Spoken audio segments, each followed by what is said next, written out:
On one chilly winter afternoon in the early 1900s, Boston's North End was decimated by a terrible flood.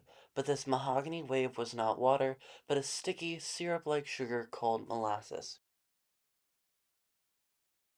The aftermath of the Great Molasses Flood of 1919 is an example of a historical event in history where citizens utilized their rights granted by their country, and those with power exercised their responsibility to help those with less. This argument was formulated by analyzing the financial devastation it caused, how it changed laws in Massachusetts and beyond, and the great battle it caused between the working class and the domineering United States industrial alcohol.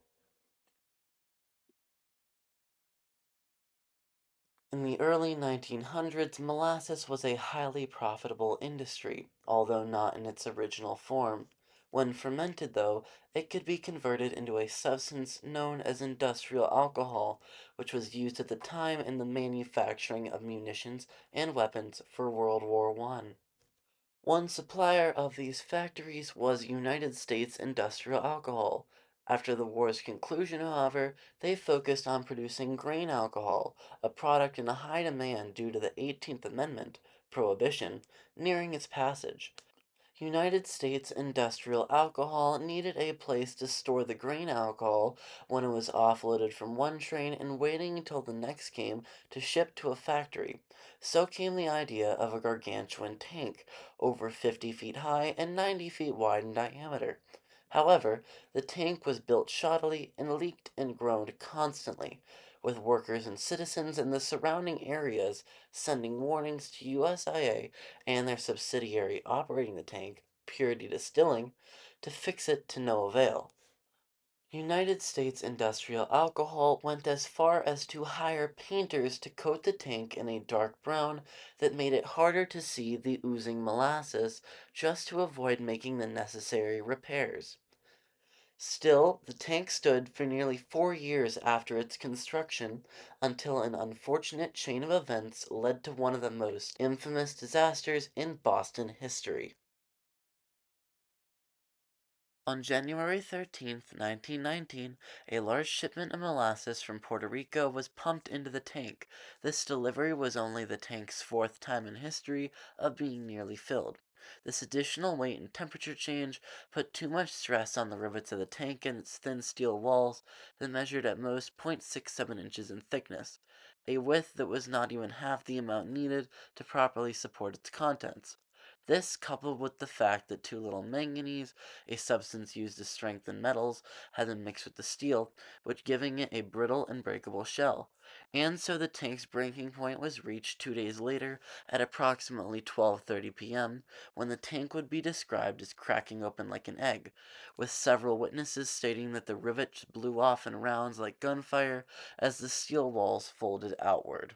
And so came a swell of molasses that was up to 40 feet tall and 160 feet wide, the same width as a football field, moving at a speed of nearly 35 miles per hour. The wave encompassed several city blocks, tearing up buildings and homes, along with fire station. The destruction totaled up to a monetary loss of near $100 million in today's money.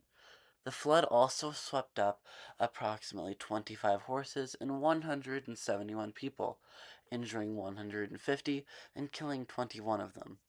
Local search and rescue teams started looking for any survivors they could pull out of the wreckage, wading through places coated with nearly a foot of the sticky brown liquid. And it was only 5 days after the initial explosion that welders first started to cut through the remnants of the tank to look for trapped survivors. All the while, cleaning efforts were being waged against the stubborn fluid, with hundreds of Red Cross aides and city workers struggling due to frigid temperatures freezing the molasses into a sticky, toffee-like state.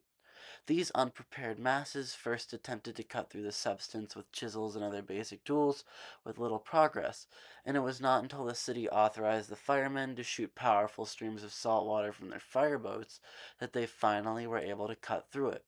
Still, the sticky coating was said to have clung to every surface it could, and it was several months until the city lost its brown hue.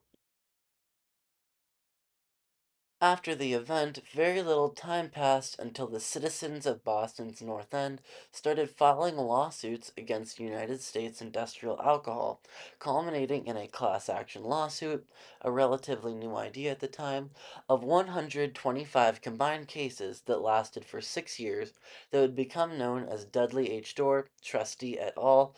Versus United States Industrial Alcohol Company. At the time, many nativists in the United States held stigmas against those of other cultures and ethnicities, fearing that they were unpatriotic and spies from other countries.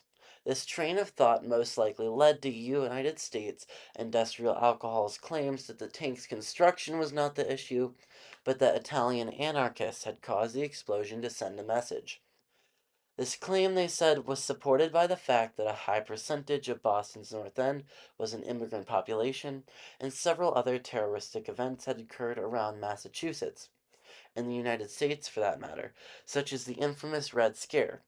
In the courtroom, United States Industrial Alcohol paid upwards of $50,000 in expert witness fees to reinforce their claims. However, the position of Boston citizens was aided by the testimony of 920 witnesses who attested to the claims of blatant neglect of the tank by the United States Industrial Alcohol Company. Eventually, even with United States Industrial Alcohol's highly trained lawyers and endless resources, Judge Hugh W. Ogden of the Massachusetts Superior Court came to the conclusion that the tank had burst due to its factor of safety being too low, and that the tank had received insufficient maintenance upon an already dilapidated structure. United States Industrial Alcohol was then forced to pay nearly $628,000 in restitution to the victims of the tank, with families of the deceased receiving upwards of $7,000.